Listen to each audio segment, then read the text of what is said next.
Nous sommes tous féministes.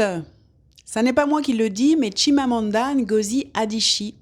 Dans le petit texte que voici, nous sommes tous féministes, suivi d'un deuxième texte qui s'appelle Danger de l'histoire unique.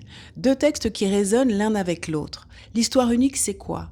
C'est une façon unilatérale de voir le monde, de voir un continent, un pays, un mouvement, le féminisme. Dans son pays, par exemple, au Nigeria, l'on dit à Chimamanda, ah, attention, si tu te déclares féministe, eh bien, tu n'auras pas de mari. Parce qu'on pense que les féministes, elles sont dangereuses, qu'elles sont vilaines. Oui, elles ne se maquillent pas. On pense qu'elles n'aiment pas les hommes. Et Chimamanda dit, je ne suis pas cela. Moi, ce qui m'intéresse en tant que féministe, eh bien, c'est de redonner du pouvoir aux femmes, de leur redonner de la visibilité. Et à ce titre, tous et toutes, nous avons à être féministes. Le danger de l'histoire unique, eh ben, c'est quoi ?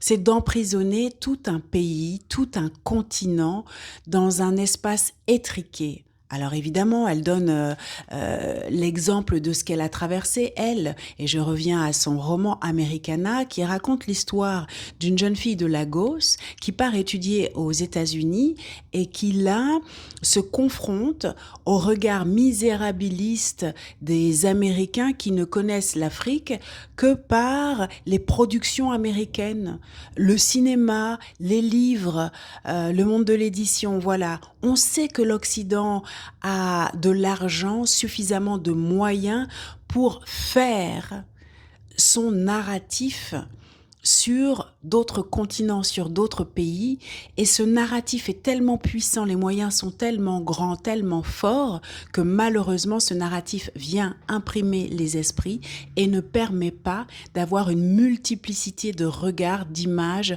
sur un même continent, un même pays, sur une même question. Et en cela, ça résonne avec l'image du féminisme en Afrique. Elle dit attention, le féminisme, c'est bien plus vaste que ce que vous pouvez imaginer, c'est bien plus grand que ce que vous pouvez imaginer. Et elle nous exhorte à tous le devenir tous et toutes féministes. Voilà, c'est un livre qui se lit en peut-être en 1 heure. Hein, c'est un essai, c'est une démonstration savoureuse. Et là où on retrouve la romancière, c'est que elle abreuve son récit d'anecdotes qui sont toutes plus savoureuses les unes que les autres et qui à chaque fois me font dire tiens, on dirait un début de roman. J'ai fini de parler, je vous remercie de m'avoir écouté, je vous souhaite de lire beaucoup et en attendant, à la semaine prochaine.